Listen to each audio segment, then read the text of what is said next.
est-ce que bokk nga ak say naataango xalaat ndax renoncement bi nga xam te ne moom la chef d'État bi def mën nañ ko jàppee comme victoire opposition bi. waaw man damay jàpp ni c'est la victoire de tout le peuple sénégalais. Pourquoi? Parce que xam nga ji bi damay faral di wax man nga wax barki dem sama poste li am mu rafet su amuloon rek mu ñaaw li am mu rafet su amuloon mu ñaaw. Donc dañuy d'abord saluer l'acte. On ne peut pas manquer de ne pas féliciter le président ci acte bu am solo bi mu def parce que nit xam na ba taay waree fante def ko. Et tout le monde sait que le Sénégal ces dernières années. tolloon nañ ci jafe-jafe boo xam ne réew mi yëpp dañu tiitoon. L'image du Sénégal était écornée sur le plan international. Les amis du Sénégal s'inquiétaient. Moi, il y a de cela 2 mois, j'étais dans la sous-région. On va pas citer le pays où des amis me disaient mais qu'est-ce qui vous arrive? Lan moo xew Sénégal. Donc tout le monde était inquiet. Donc si on en arrive à ce que le président retrouve, je ne sais pas si je peux l'appeler un certain sagesse, renoncer à cette 3e candidature, moi je pense qu'on ne peut que s'en réjouir parce que comme l'a dit hier le président Khalifa, c'est un discours libérateur. Parce que s'il tentait l'aventure, il aurait peut-être le peuple en face de lui. Et peut-être mënoon nañu vivre pire que scénario bi nga xam moom lañ doon dund. Donc il faut s'en réjouir ci acte bu mel nii parce que li ci am solo mooy jàngat bi mooy pour la première fois le Sénégal va aller vers une élection boo xam ne le président sortant du ci bokk. lan la ñuy indi mooy que dañ daan folli daanuñu fal.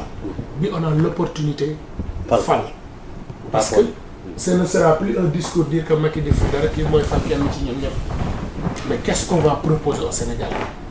Déjà dafay leeral le débat politique et ça amènera les candidats à un débat programmatique. Donc kenn ku ne tey du Macky def fi dara folli leen Macky moo ñuy fal xam nga lu ñuy fal maintenant c'est nos programmes yi ñuy proposer au Sénégalais lan ngay indil Sénégalais au moins mérite boobu am na ko. Deuxièmement boo seetloo ces cas de 48 heures l'image du Sénégal dafa mel ni delluwaat na fa mu ne noyyiwaat na les plus grandes démocraties ñu ngi féliciter Sénégal des pays frères ñu ngi féliciter Sénégal donc loolu dañ ciy rafetlu. Maintenant cependant ce qu'il faudra demander au président c'est quoi? C'est d'aller jusqu'au bout de cette logique. C'est-à-dire il s'est présenté, ça il faut le dire, moi le discours de Macky c'est la première fois que je sens, même si c'est pas dans tout le discours, qu'il a essayé de porter les habits du père de la nation. Maintenant ce que je lui demande bu mu yam ci wax. Surtout ça, c'est ça la question. C'est qu'il a décidé de renoncer à cette 3e candidature, mais qu'il continue à organiser, à accompagner le processus électoral pour qu'on puisse aller vers des élections inclusives avec la participation de tous. Qu'il met les conditions yi nga xam ni dina permettre sénégalais bu bëgg nekk candidat nga nekk candidat et que bu ñu demee le 25 février sénégalais yi ku ñu jàpp ni yaa jiitu nga jiitu. Donc loolu lañ koy ñaan. Il faudrait pas dire que je me retire. jéem a def ay galgal déedéet tu t'es retiré yaa ngi jéem a defaraat sa image bi nga xam ne écorné wu na tellement ci 12 dernières années yi. Cette sortie nag pour qu'elle soit beaucoup plus honorable c'est qu'il faudrait accompagner ko avec lucidité, il faudrait l'accompagner avec responsabilité en véritable père de la nation, organiser des élections yoo xam ne Sénégalais yëpp dañuy bokk ki Sénégalais yi wóolu nag ñu tànn ko mu dem. Loolu daal defe naa ne mooy lii gën a rafetal wax ji parce que wax ji am na solo mais jëf ji ciy topp tamit moom la ñëpp di gën a xaar. mais c'est justement day nekk transition pour Diop est-ce que dina logique ci démarche am parce que comme ni ko gisee waxee à 7 mois ngay soog a wax à 7 mois des élections kenn xamul kan moo la war a wuutu ci sa parti ci sa coalition est-ce que dina logique ci démarche am. Non man li ma jàpp je pense que Guissé c'est immiscé dans des affaires qui ne sont pas les leurs.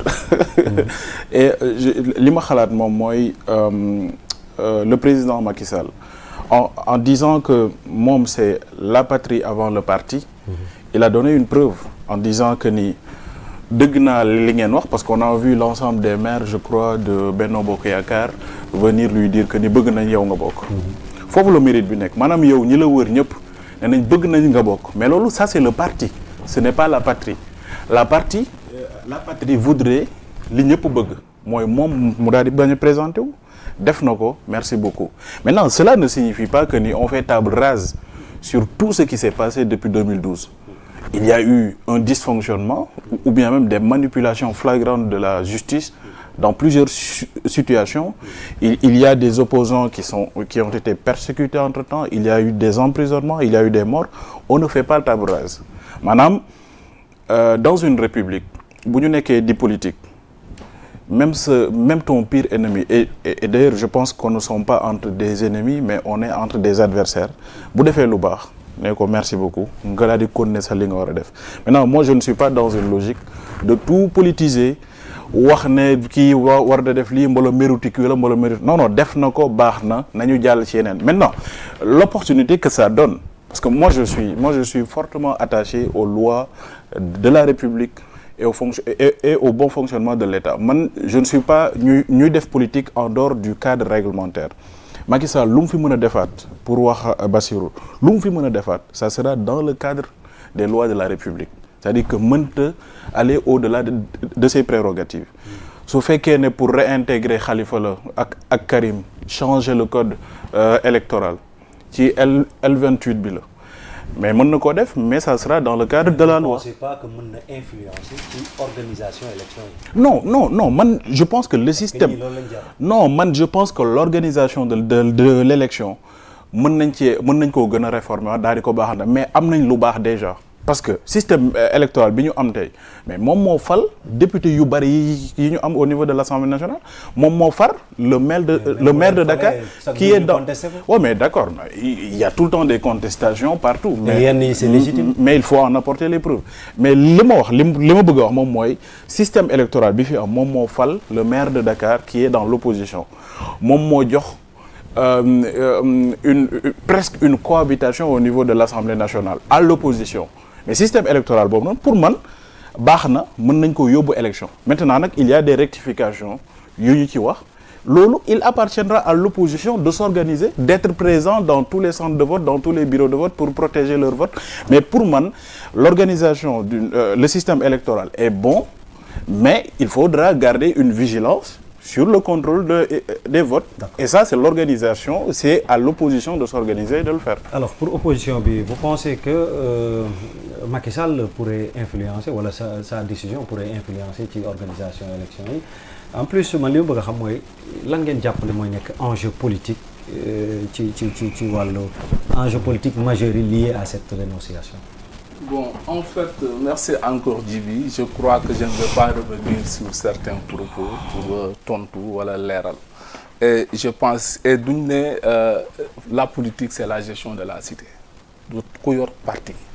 Bépp Sénégalais rek war nga ci mën a am xalaat nga wax ko.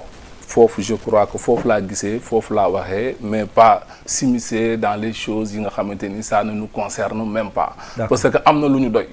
D'accord. li ñu doy moom mooy réew mi lañ soxla en train de faire le tour du Sénégal di waxtaan ak askan bi parce que c'est là où se trouve le problème. Tout à l'heure dama ne élection yi waroon na nekk élection yi gën a ubbeeku, élection yi gën a yaatu. Et parlons de programme. Le parti républicain pour le progrès dirigé par le président Déthié Fall, c'est le seul parti actuellement au Sénégal qui a mis en place un programme pour réunir tous ces cadres en séminaire résidentiel. Ku ci nekk artisans yi tous les secteurs d'activité ku nekk ñëw joxe sa xalaat ñu tënk ko ñu ne lii mooy suñu programme. kon li def noo ko tuddee. C'est quoi le... Non attends may ma. Je veux dire que mën nga tontu wàllu voilà j'ai les éléments de réponse y a aucun souci. Ñun ñoo defagul élaboration d'un programme ñu ñëw ci Sénégalais yi dem ci Sénégalais yi def opération kaay bokk. Partager avec Sénégalais sur programme. C'est ça l'idée d'aujourd'hui. Mais la page Macky Sall est tournée. Parce que lui-même, il a fait une déclaration de non-candidature bokkatul. Ba fi may waxe ak yow ni waratul sax jël un décret qui doit engager le pays. Parce que ci éthique ñu ne du dee da ngay dem am na ci fa nga xamante ni